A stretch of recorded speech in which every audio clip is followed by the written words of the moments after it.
What a weekend. A situation has really blown up involving a DNC speaker who was the father of Humayun Khan, a U.S. Army captain who was killed in 2004 in the Iraq War. First, the sort of controversy was, hey, Fox News ignored the speech by Khazir Khan, instead opting to air commercials during the speech, and then later returning to the DNC in time to broadcast a song by pop singer Katy Perry, which was right after Mr. Khan's speech. That was controversy number one. As a result of the attention that got, a bunch of people started saying, hey, wait a second. Khazir Khan was hugely critical of Donald Trump during his speech. What does Trump think of this? First, let me just play for you the critical part from Mr. Khan's speech. The best of America. If it was up to Donald Trump, he never would have been in America. Donald Trump consistently smears the character of Muslims. He disrespects other minorities, women, judges, even his own party leadership. He vows to build walls and ban us from this country.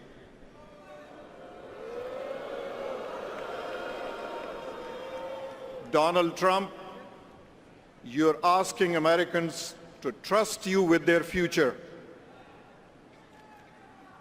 Let me ask you, have you even read the United States Constitution? I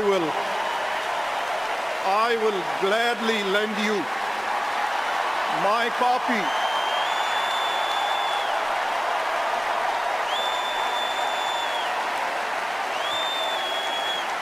In this document, look for the words liberty and equal protection of law. Have you ever been to Arlington Cemetery? Go look at the graves of brave patriots who died defending United States of America. You will see all faiths, genders, and ethnicities. You have sacrificed nothing and no one.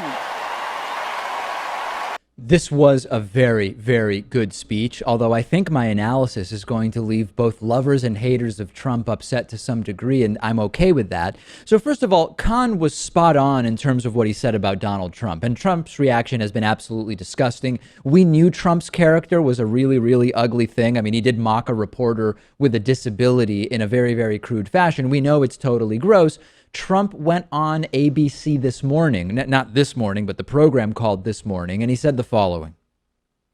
There was a man named Khazir Khan speaking at the Democratic Convention. His son, Captain Humayun Khan, was killed serving in Iraq, and he had some very tough questions for you. He said you wouldn't have even let his son in America. He doesn't know that. I saw him. He was, very emotional and probably looked like a nice guy to me. His wife, if you look at his wife, she was standing there. She had nothing to say. Maybe she wasn't allowed to have anything to say. You tell me, but plenty of people have written that. Yeah, I mean, that's sort of below the belt. I'm as critical as anybody about the anti-woman realities in Muslim countries. Believe me, I get called an Islamophobe for pointing out just completely undeniable, uncontroversial realities.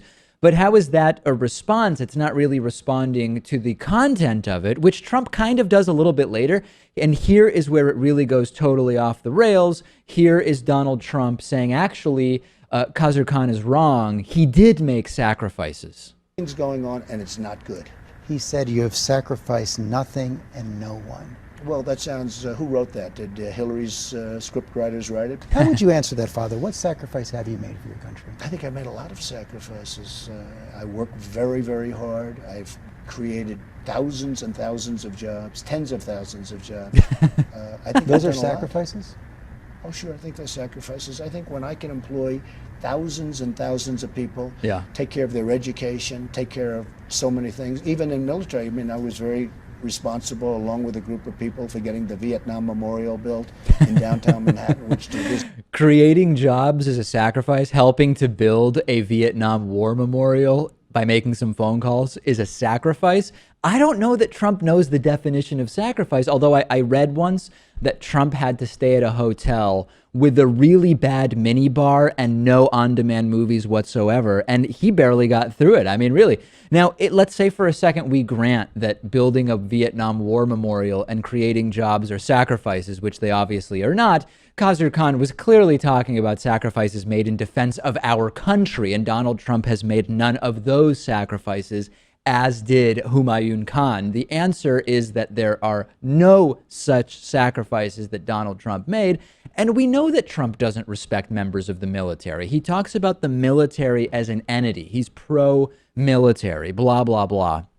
But look at the instances of disrespecting individual members of the military. We have, of course, here Humayun Khan, but we also have his insult of John McCain, saying, oh, John McCain is not a hero because he was captured by the enemy. Enemies don't, or heroes don't get captured by the enemy. And of course, that's absolutely ridiculous. Now, a lot of Republicans are not siding with Donald Trump here. Senator John McCain, of course, made a statement blasting Donald Trump's comments about this and saying this is absolutely absurd. He is completely belittling Humayun Khan's sacrifice, etc. Senator Lindsey Graham, Republican from South Carolina, also saying this is going to a place where we've never gone before to push back against the families of the fallen. Jeb Bush saying this is incredibly disrespectful. John Kasich saying the only way anyone should be talking about Gold Star parents, meaning parents whose children have been killed in the line of duty, is with honor and respect. However, and I think this is where I will anger some other people in the audience, not everything that Khazar Khan said during his post-speech media tour made sense. Now, Trump, disgusting, absolutely disgusting here. However, listen to what Mr. Khan said on CNN about the connection between Islam and Islamic terror. It is our duty to keep this country, our country, beautiful country, safe. We have always thought of that way. We will continue to do our part to keep it safe and beautiful. What he cites in the name of Islam and all that, that is not Islam at all. I wish somebody would have put something in his head that these are terrorists, these are criminals, these folks have nothing to do with Islam. This is not a logical argument, okay? And I want to talk this through. Now, we have to be able to be adults here and recognize that I am both a critic of how Donald Trump responded to this man who gave a great speech, but also a critic of this last statement. It is not logical to say that Islam has nothing to do with self-professed Islamic terror. You can argue that when someone commits terror in the name of Islam, that it is a perversion of Islam. You can argue it's a misinterpretation of the texts, and we could sort of debate whether that's true or not, and we can explore that, right? But to say that there is no connection between people committing acts of violence self-reportedly in the name of Islam and Islam requires suspending any connection to reality. And here's the conflict, here's the double standard that I want to illuminate. You will hear from some that American foreign policy can have a direct connection, is the cause of this terrorism that we see. If your argument is that you cannot blame Islam at all for radical Islamic terror, but you can blame U.S. foreign policy, you're sort of using the same flawed logic, right? In the same way that you don't believe others that their terror is in any way related to Islam, you are imposing that everyone must believe that it has been caused by American foreign policy, as if there is any objective way to say A is a cause, B is not a cause, full stop. How does an American know that the terror carried out by Islamic terrorists around the world who say they were inspired by Islam isn't really inspired by that, but rather by the foreign policy of your country? It's incredibly presumptuous. It is both presumptuous and ridiculous, actually. The reality, as usual, is shades of gray, right? There are people, most Muslims, who would never be inspired to carry out real world violence, no matter what is in the Quran, and no matter what U.S. foreign policy is. It's unfortunate, really, when we hear that Islam has nothing to do with Islamic terror. Well, it has something to do, maybe, with what they mean is there's no certainty that all Muslims become terrorists because of Islam. Of course, who's arguing that, right? That's an undeniable reality. But this game that is played where anyone even self-professing that they were inspired by Islam was not really inspired by Islam, it's incredibly presumptuous and arrogant to tell other people that they are wrong in terms of what inspired them and to impose an alternative solution, which is no, they were inspired by U.S. foreign policy. Well, says who?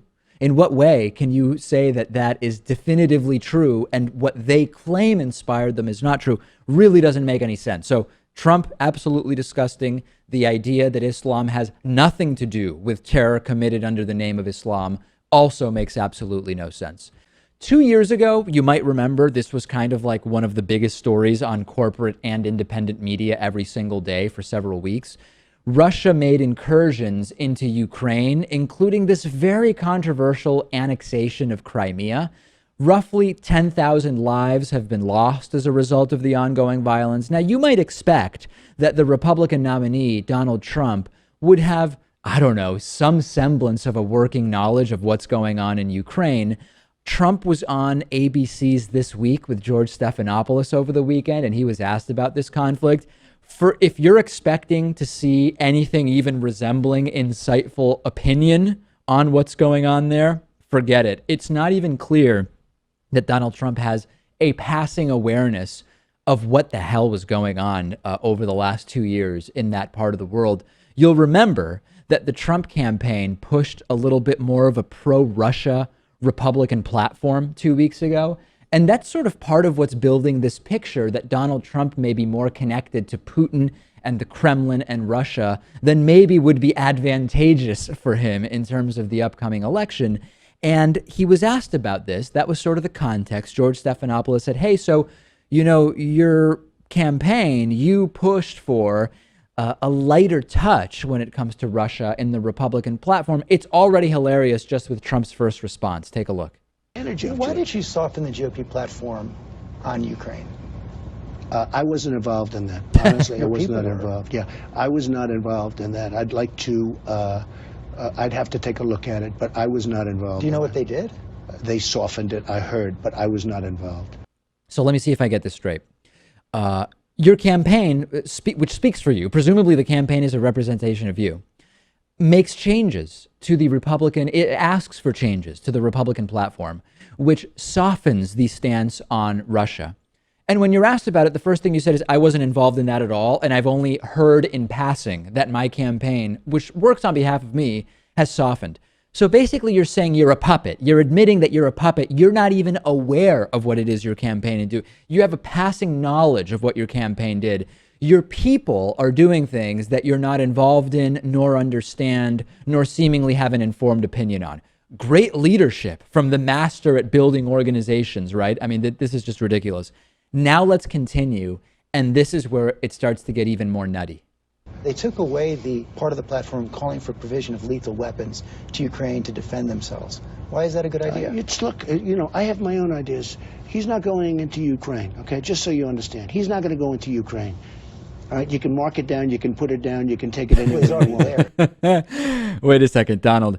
You're guaranteeing us that Putin is not going into Ukraine? Oh, cool. Well, he's been there for 2 years, and it was one of the biggest international news stories for months. So how does Trump get out of this? Simple. Go into a word salad coma, reminiscent of Sarah Palin, and that's exactly what he did. Put it down, you can take it anywhere you want. Well, he's already there, isn't he? Okay, well, he's there in a certain way, but I'm not there. You have Obama there. And frankly, that whole part of the world is a mess under Obama, with all the strength that you're talking about and all of the power of NATO and all of this. In the meantime, he's going away. He takes Crimea. He's sort of, I mean... But you said you might recognize that. I'm going to take a look at it. But, you know, the people of Crimea, from what I've heard, would rather be with Russia than where they were. Is anybody paying attention to the fact that we have an uninformed individual, uninformed to a degree that rivals Sarah Palin, who believed Africa was a country and counted Alaska's proximity to Russia as foreign policy experience. Trump is rivaling Sarah Palin's lack of knowledge. The laughingstock of the last 8 years of the Republican Party, Sarah Palin, might know more than Donald Trump about some of these issues. And by the way, if you're trying to make it seem as though you're not in cahoots with Russia, Trump saying, hey, the Crimean people might rather be a part of Russia happens to be the same line that Russian state media uses. And by the way, that referendum that Trump and Russian media refer to has been widely discredited as taking place during a heavily armed occupation by Russian troops. There is nothing at all about that was honest, fair, or legal. And Western leaders have denounced the entire referendum vote as illegal. It's sort of funny and horrifying that I'm able to group together the opinion of Trump and Russian state media. That's what we have right now. This is the situation. And the most disturbing thing, I'm not disturbed particularly that you have people as clueless as Donald Trump. I'm not disturbed or surprised that people as clueless as Donald Trump are running for president. The surprise and the shock is that in spite of clearly knowing nothing, ladies and gentlemen, his supporters seem to have unwavering support for him. It is truly, truly disturbing. Okay, I need to talk to you about something very, very serious. I don't know if this is a story about how delusional or how dangerous the TP ticket is. That's, of course, Trump Pence, not toilet paper, Trump Pence. Republican vice presidential nominee Mike Pence said late last week that if Donald Trump is elected, Roe v. Wade, the landmark Supreme Court ruling that legalized abortion, would be overturned, saying, quote, I'm pro-life and I don't apologize for it. We'll see Roe v. Wade consigned to the ash heap of history where it belongs. Now, the point Pence is trying to make is important. And it's one of the reasons I've been saying Trump needs to be kept out of the White House at all costs.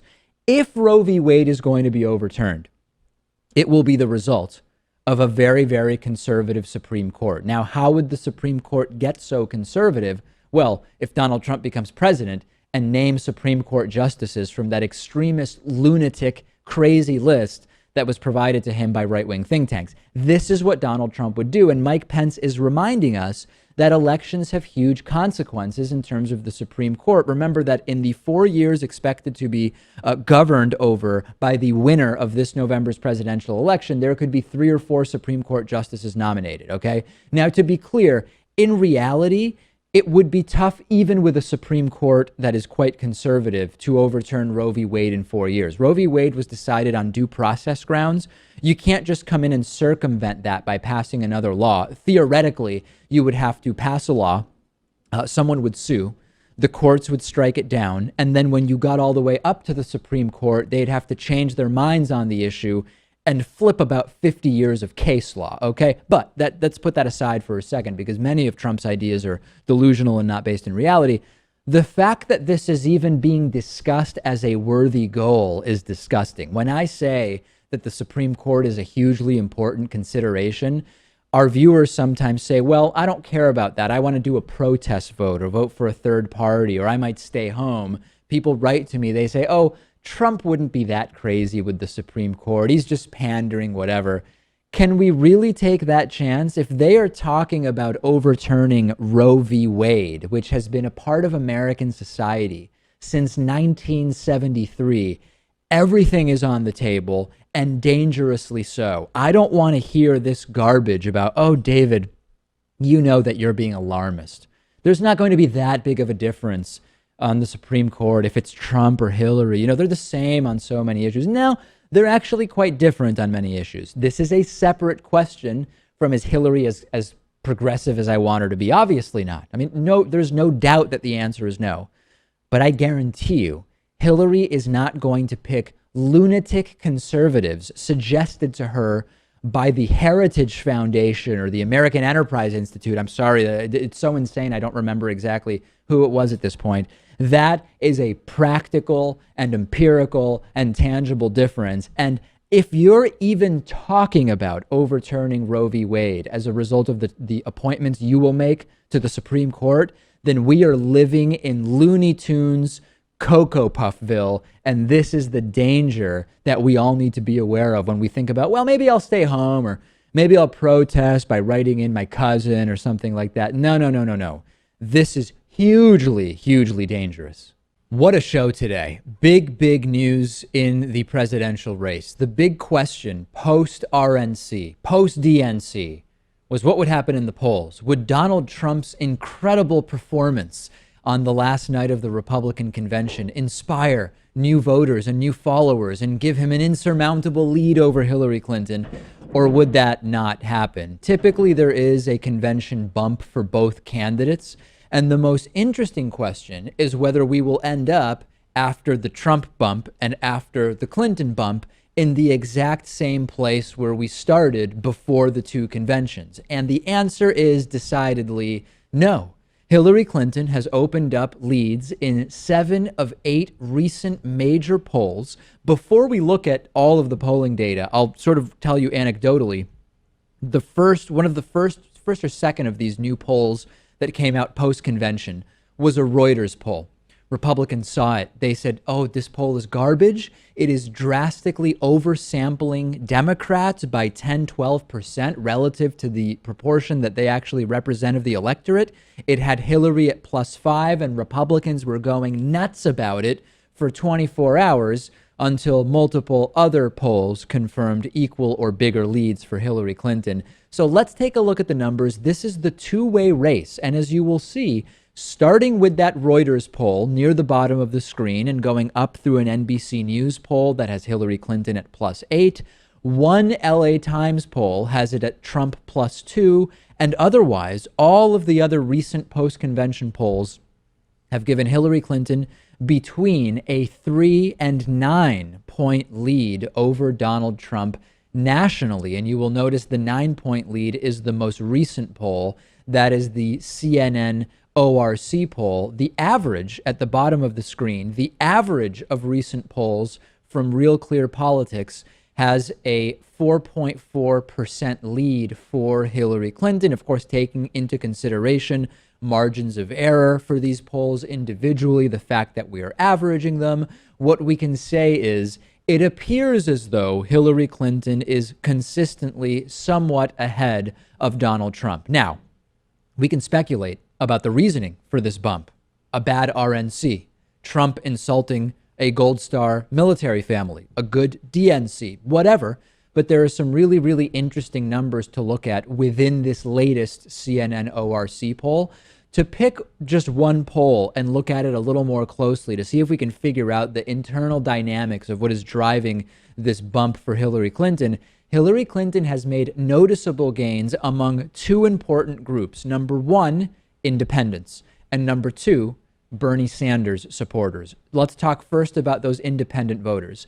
Hillary Clinton has gained over the last week 13 percentage points of support among independent voters, up to 50% of independent voters from only 37% of independent voters supporting her about 1 week ago. And very, very interestingly, the Bernie Sanders support, 78% support from Bernie Sanders voters prior to the convention, now up to 91% of Bernie Sanders supporters supporting Hillary Clinton after the DNC, again, according to the most recent CNN ORC poll. Now, I want to show you one more set of numbers. What happens, because you might say, well, David, that's all well and good. Hillary Clinton is up by an average of 4.4 against Donald Trump. But what if you include Jill Stein and Gary Johnson, the Green and Libertarian candidates, respectively? Let's take a look, and you will notice no effect. If you look at the Real Clear Politics average for Hillary Clinton, the lead is unchanged when you poll a four-way poll, including Gary Johnson and Jill Stein, still 4.4%. Now, the difference does tell us something, which is, for example, the Reuters poll, which had Hillary Clinton +5 when it was a two-way race, has Hillary Clinton tied with Trump at 37% apiece. That poll is missing a lot of people by allowing a not sure answer. When you force people to make a choice, you get much better numbers for Hillary Clinton, and that is something that we will continue following. So for those who say that the picture changes drastically when you introduce Gary Johnson and Jill Stein, it doesn't. How does Nate Silver from 538.com summarize where we are today? Pretty simply, saying this is good news for Hillary Clinton, but we still need to wait a few weeks to see if she can sustain her bounce before we can say the race has fundamentally changed. Now, I want to speak now with peace and love to those who are emailing me saying, David, this is over. Hillary Clinton is going to pick up closer and closer to 100% of Bernie Sanders' support as we get closer to November 8th. Donald Trump is going to keep saying insane things, insulting people he shouldn't be insulting. Hillary's going to win in November. It's very clear what is going to happen. That is the type of complacency that loses elections for Democrats, that they should win. We've seen it over and over again. If you say that, you're right about one thing, which is, yeah, there's no sane world in which this should be a remotely close race. And I'm actually going to do a piece later this week, maybe tomorrow, maybe on Thursday, presenting the case that in any other developed country, Donald Trump would not surpass 20% support. I have data to confirm that for us, but that's not today. Today, what I want to focus in on is this is not a sane world. This is not a sane situation. This is not a sane Republican primary electorate. If you were going to sit back on your lazy boy recliner and watch MSNBC or CNN, or if it's for laughs, maybe Fox News, whatever your preference is, and say, oh, Hillary Clinton's got this in the bag, that's the type of attitude that will have Donald Trump selecting 3 to 4 Supreme Court justices between 2017 and 2021. And we cannot risk that. So I will present the polls to you. The post-convention situation is looking better for Hillary Clinton, but this is by no means a foregone conclusion. I have to play for you some really disgusting video. Mike Pence, he is the P part of the TP ticket, Trump-Pence, held a rally in support of his and Donald Trump's candidacy for president. This was in Carson City, Nevada yesterday. A military mom stood up, wanted to ask a question, and the question was from one military mom concerned about Donald Trump's comments about a military dad, Khizr Khan, the father of Humayun Khan, the military captain that was killed, that has now become the subject of so much controversy. She stands up, and this is, remember, the We Support the Troops camp. This is the pro-military voters. They put the ribbons on their cars, and it's all great, and they love the troops. And this military mom stands up to ask a question about the comments Donald Trump has made about that father and that dead soldier, and the room starts to boo. The pro-military room of Trump supporters boos the military mom. Take a look at this. Mr. Pence, is time and time again, Trump has disrespected our nation's armed forces and veterans, and his disrespect for Mr. Khan and his family is just unacceptable.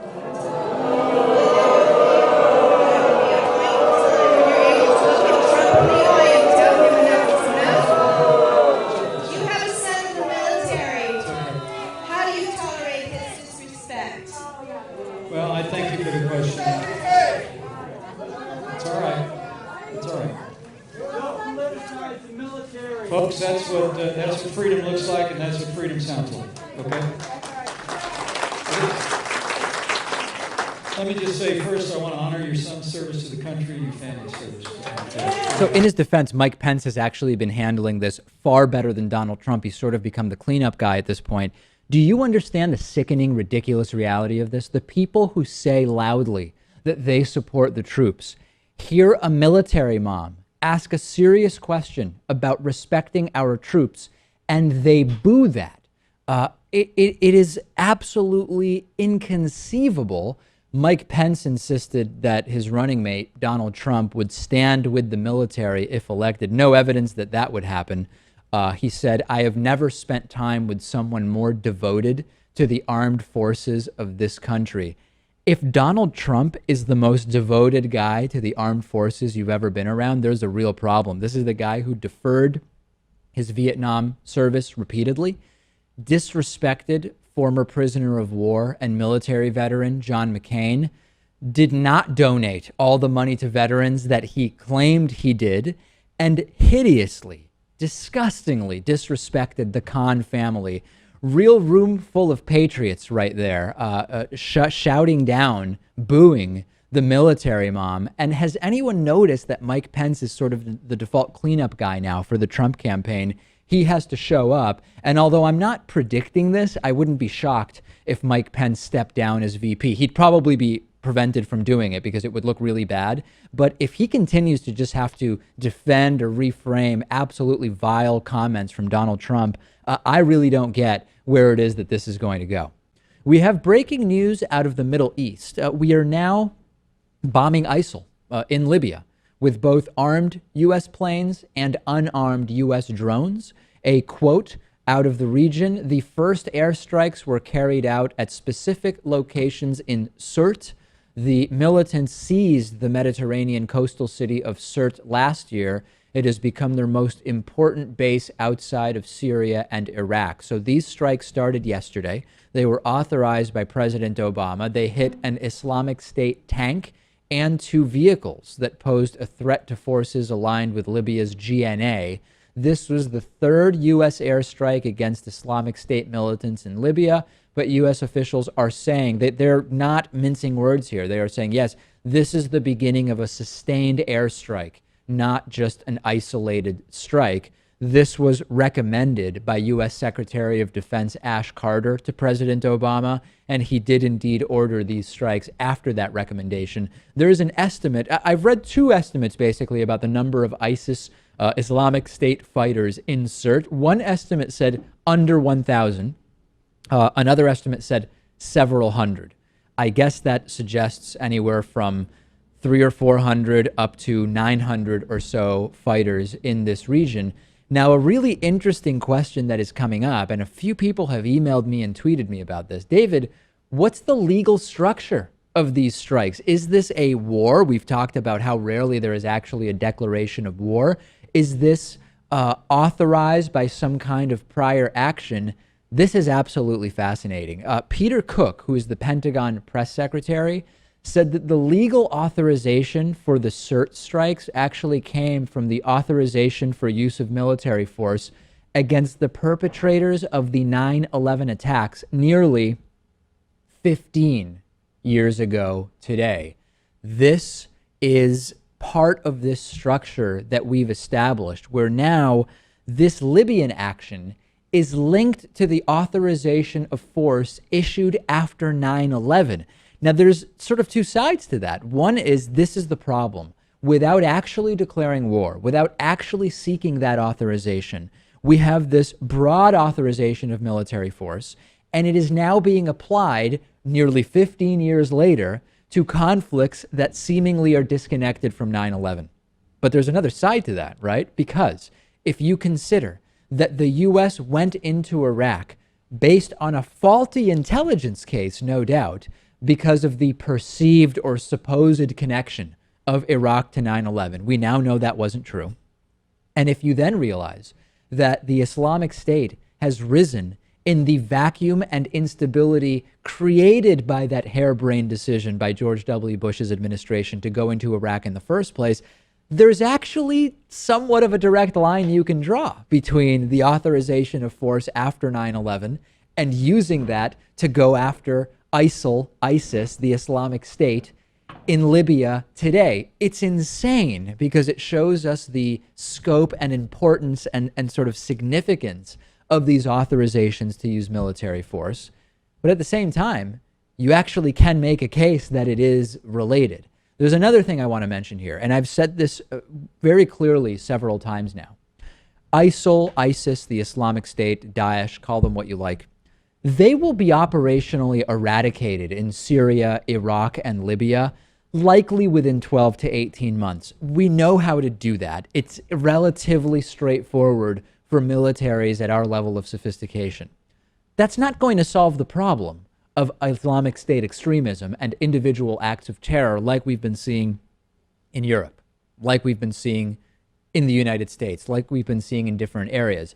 I don't know what the solution to that is. We've talked time and again about this reality that you really can't stamp out an ideology in the same way that you can destroy a tank or rockets or whatever shoulder-mounted RPGs or whatever weapons a group of radicals may have.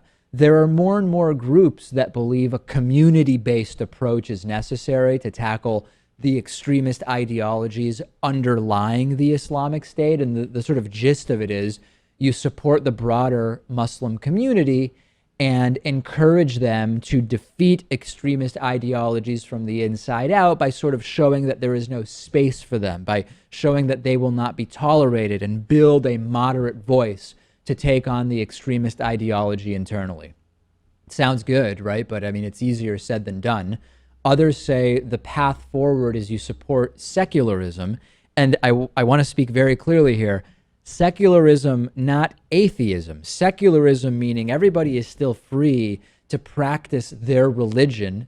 The difference being that that religion does not play a role in the governing power of states. You don't have a religious influence in the way states are governed. How do you do that in many of these countries that are the sort of main catalysts or safe havens or places that the Islamic State can take up arms and establish themselves?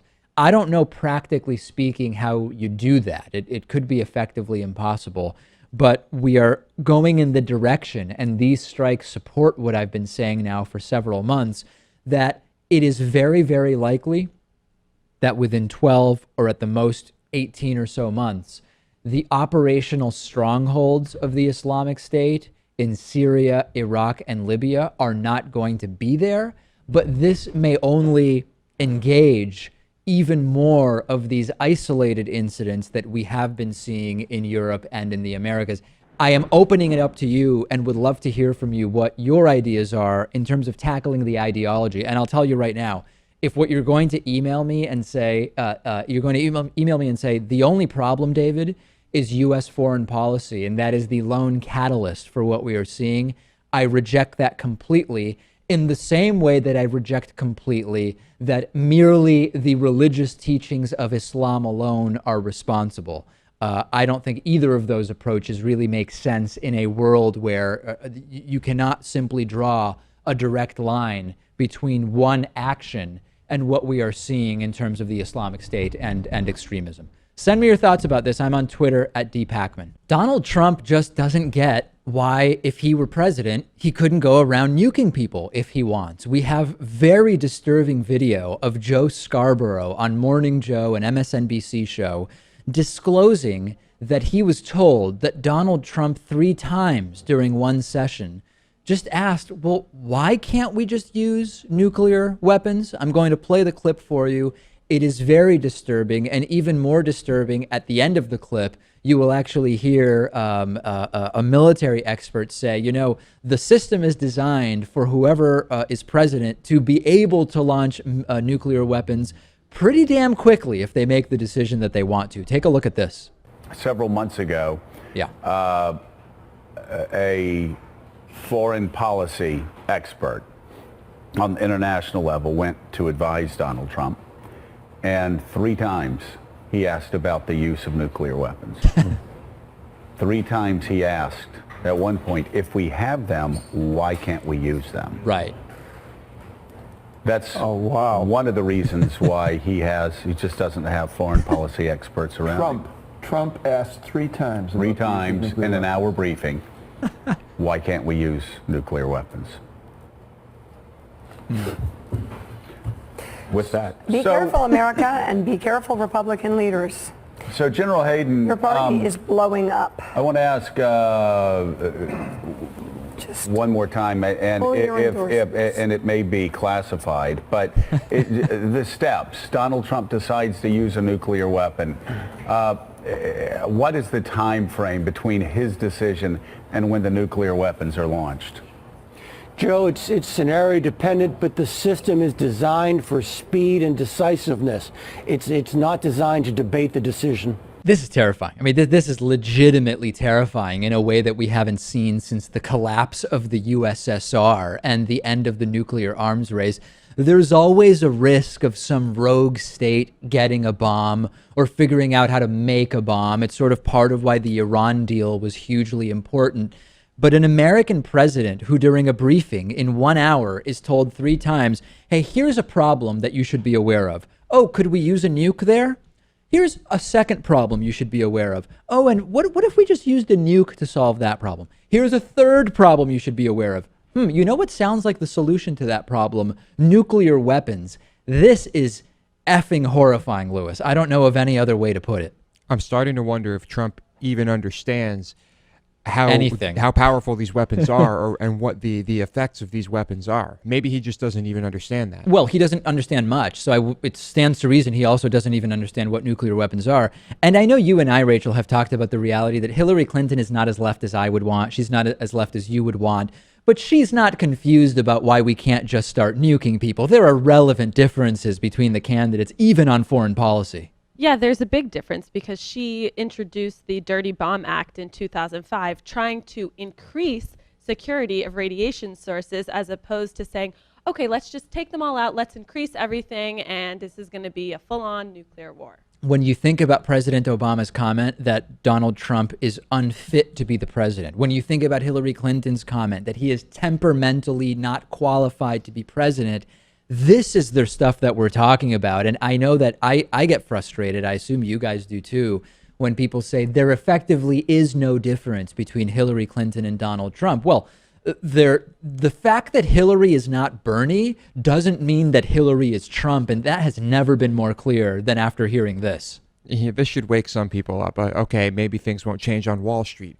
Maybe things won't change in the baking industry. Yeah. Maybe things won't even really change that much in terms of foreign policy. Right. But at least there won't be nuclear exchanges. Right. This really sounds like an individual who is disturbed and clueless to a degree that we haven't seen for a while. And Lewis and I received some tweets, Rachel, people asking, do we think that a psych eval should sort of be standard for anyone who is a major party nominee? And this is the type of thing that makes me say, yes, it should be standard. I definitely think there should be. And I also think that in terms of kind of everything he's saying about nuclear war and nuclear weapons is that, okay, well, now I'm just going to further align myself with Putin as well and just kind of showing this showing this type of arrogant belligerence. Yeah. And what do we make of that? That is fascinating. We've been talking about this possible link between Trump and Russia and Putin.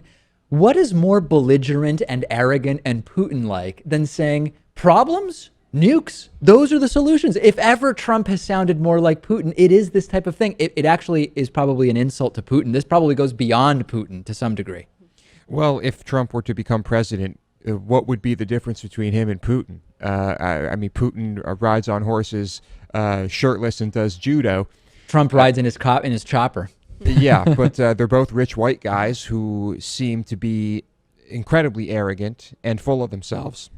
You remember Katrina Pierson? This is the Trump spokeswoman who said incorrectly that Donald Trump's Muslim ban never singled out Muslims, defended the call for a pure breed president, defended the Muslim ban by saying, so what, they're Muslim, and also appeared on CNN wearing a bullet necklace. She went on CNN yesterday to talk about this horrible PR nightmare over Donald Trump slamming the Gold Star parents of the deceased U.S. Army Captain Humayun Khan.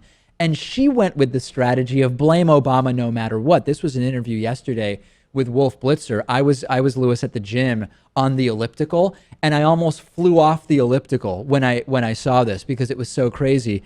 Blame Obama for a military death in 2004. Do some math. You might remember Trump became president whoa, big Freudian slip. Obama became president in January of 2009. Take a look at this. Fought on the battle, prevented some of his fellow soldiers from dying by going into that suicide, that car bombing, if you will. I'm not going to get into a discussion of back and forth. I praise this family. I praise the son and move on. He didn't have to go back and forth and respond to all of the statements made by the father. But surely you can understand the confusion considering how Donald Trump never voted for the Iraq war. Hillary Clinton did. And then she didn't support the troops to have what they need. It was under Barack Obama and Hillary Clinton that changed the rules of engagements that probably cost his life. So I don't understand why it's so hard to understand why Donald Trump was confused about why he was being held responsible for something he had nothing to do with, while Hillary Clinton had everything to do with. Wait. President Obama, who became president in 2009, and Hillary Clinton, who was his Secretary of State after that same date, are responsible for changing the rules of engagement such that an individual member of the military died in 2004? What was President Obama doing in 2004? It was certainly not changing the rules of engagement. This is what we call a straw man. The cons aren't holding Donald Trump responsible for their son's death. They're holding Donald Trump responsible for his bigoted statements, his blatantly unconstitutional proposals, his inconsiderate response to their statements as grieving parents. And somehow Katrina Pierson, Lewis, says Obama and Clinton are to blame for the death of this individual 5 years before the president became the president. Yeah, it makes no sense, but I don't even understand the point of bashing Obama at this point. No. Bash Hillary, that seems to be a more effective campaign strategy. Yeah, that was confusing to me, the bash Obama. What do you gain from bashing Obama now? Well, first of all, Republicans have a history of kind of blaming Democrats for things that had absolutely nothing to do with them. And Obama was blamed for ISIS when Bush kind of clearly planted that seed when he voted and instituted the Iraq war. Yeah, that's not a new thing. And I'm actually starting to think that even though Republicans are the anti-science party, they must believe in time travel, because that's the only way half of these accusations make sense. Right, or they're really bad at math.